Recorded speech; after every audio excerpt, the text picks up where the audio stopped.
Hi, I'm Mike from 1A Auto. We've been selling auto parts for over 30 years.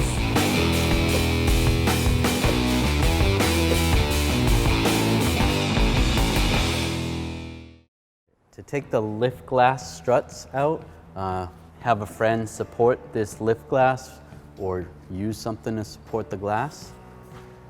I'll take a 90-degree pick, slide it in here. Now we'll pull that out. Then we'll take a 10mm socket and a ratchet.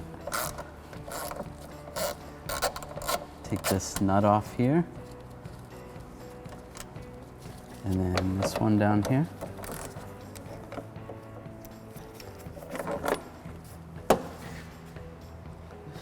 This is the way to take off the bracket if you wanted to replace the bracket and the lift glass strut. To get this off, you can actually just use a 90-degree pick just like you did on the bottom.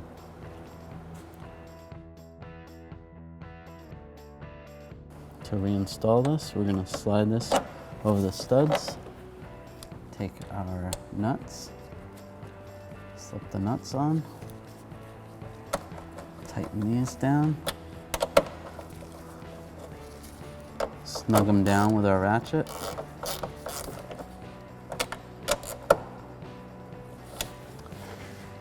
And then we'll reinstall this on the stud.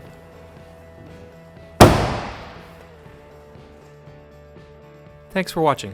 Visit us at 1AAuto.com for quality auto parts, fast and free shipping, and the best customer service in the industry.